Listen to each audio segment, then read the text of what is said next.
লালমনিরহাটের পাটগ্রাম উপজেলার দহগ্রাম তিস্তাচরে আগাছানাশক কীটনাশক স্প্রে করে ৬ কৃষকের প্রায় ৭ একর তরমুজ ক্ষেত নষ্ট করে দিয়েছে দুর্বৃত্তরা। এতে ক্ষতিগ্রস্ত কৃষকদের মধ্যে চরম হতাশা দেখা দিয়েছে। রবিউল হাসানের তথ্যচিত্রে ডেস্ক রিপোর্টে বিস্তারিত। ধার দেনা আর ঋণ করে তরমুজ চাষ করে এখন বিপাকে লালমনিরহাটের পাটগ্রাম উপজেলার ৬ কৃষক। ঘাম ঝরানো কষ্টের ফসল রাতের আধারে কীটনাশক স্প্রে করে নষ্ট করে দিয়েছে দুর্বৃত্তরা। খবর পেয়ে জমিতে গিয়ে ক্ষেতের অবস্থা দেখে কান্নায় ভেঙে পড়েন তারা। এতে প্রায় ৩০ লাখ টাকার ক্ষতি হয়েছে বলে দাবি ক্ষতিগ্রস্তদের। আমরা খুব গরিব মানুষ, কৃষির আবাদ করা জন্ম করছি, আমাদের এখানে বীজ দিয়ে গাছগুলো নষ্ট করে দিয়েছে।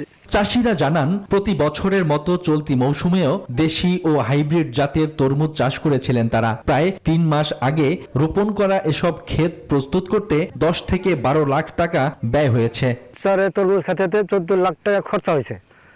১৪ লাখ টাকা খরচ হওয়ার পরে এখন এই বিষ মেরে দিয়া আমাদের এই জমিনটা পুরা জমিনটা মেরে ফেলাইছে। আমাদের খেতে আগাছানাশক ঘাস মারা ওষুধ দিয়ে পুরা ক্ষেত জ্বালিয়ে দিয়েছে, পুরো নষ্ট করে দিয়েছে, স্প্রে করে নষ্ট করে দিয়েছে।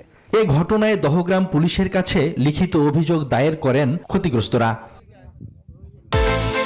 বিকাশ পেমেন্টে ১০,০০০ টাকার বেশি অফার। শপিং চলছে তো। ক্ষেত পরিদর্শন করে কৃষি অফিসার মোস্তফা হাসান ইমাম জানান, ক্ষতিগ্রস্ত কৃষকদের তালিকা করে প্রণোদনার ব্যবস্থা করা হবে। পাশাপাশি অন্য কোনো ফসল দিয়ে ক্ষতি কাটিয়ে ওঠা যায় কিনা সে বিষয়ে পদক্ষেপ নিচ্ছেন বলে জানান এই কৃষি কর্মকর্তা। কৃষি সম্প্রসারণ অধিদপ্তর সবসময়ের জন্য কৃষকের পাশে আছে। যে সকল কৃষক ভাই বোনেরা আমাদের এখানে ক্ষতিগ্রস্ত হয়েছেন তাদেরকে আমরা প্রণোদনা পুনর্বাসনের আওতায় সামনে যে সকল কার্যক্রম চলবে সেখানে আপনাদের তালিকা আমরা অন্তর্ভুক্ত করে অন্য কোনো ফসলের মাধ্যমে যেন আপনাদের ক্ষতিটা আমরা পুষিয়ে নিতে পারি সে ব্যাপারে আমরা কাজ করব। প্রতি বছরের মতো এবারও আশায় বুক বাঁধলেও ক্ষেত নষ্ট হয়ে যাওয়ায় দিশেহারা হয়ে পড়েছেন কৃষকরা। Desk report, news 24।